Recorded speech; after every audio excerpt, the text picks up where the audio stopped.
One stormy night.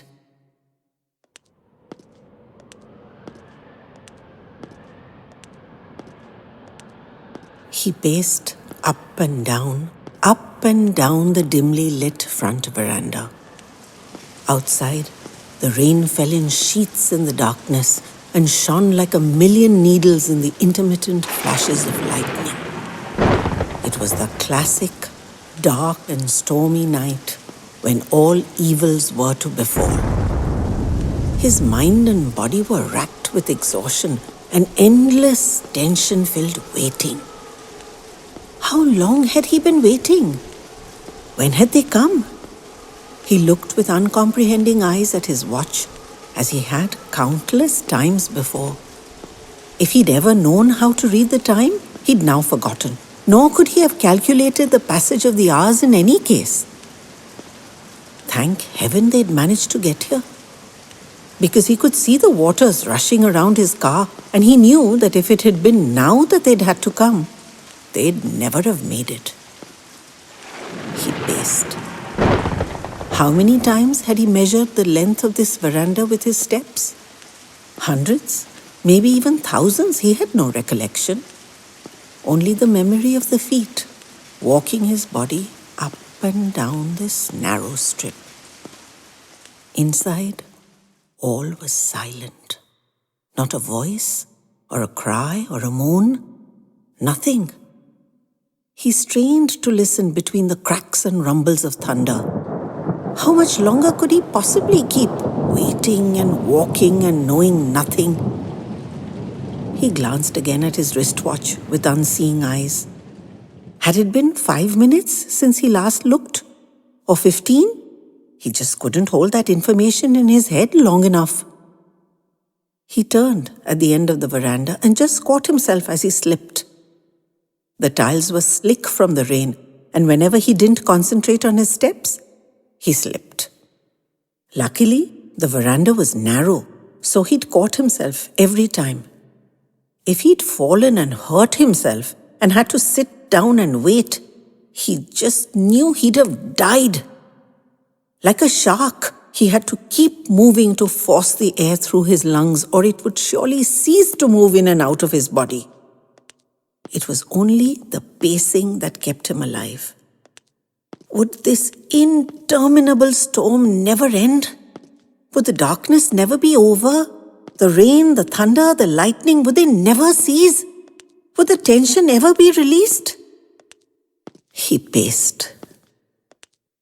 The muddy road he'd driven up was now a turbulent brown river. Water streamed from the dark, shrouded trees.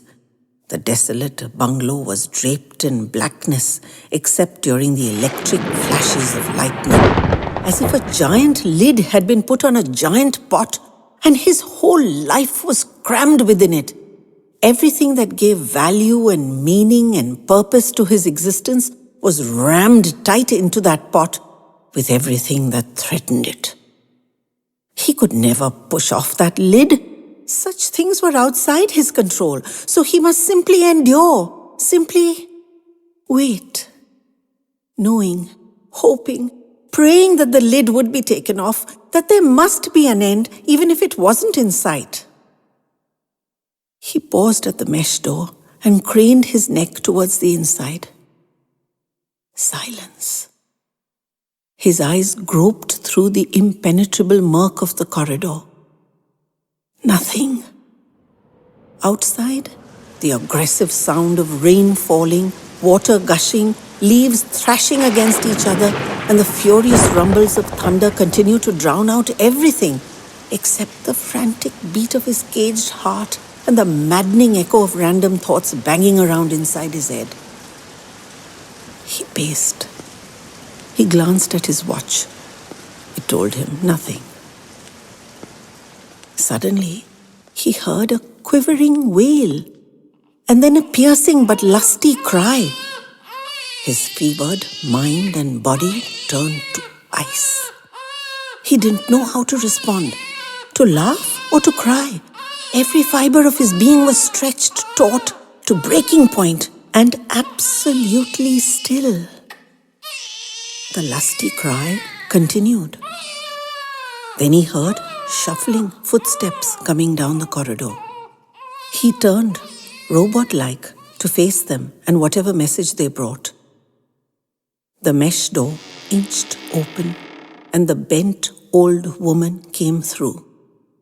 His eyes sought her face. Her lips were moving. She was saying something, but he couldn't hear her.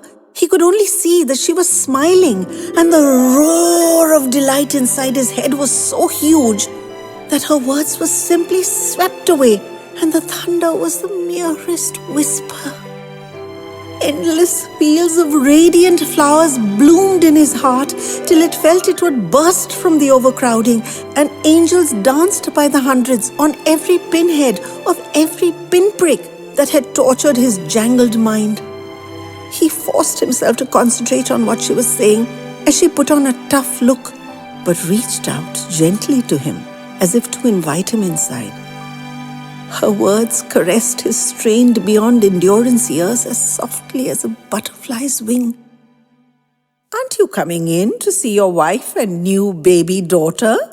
They are tired but waiting for you." The chains of exhaustion fell off him as if they'd never been, and the smile in his heart threatened to overcome him as he stepped forward eagerly. The lid was blown off.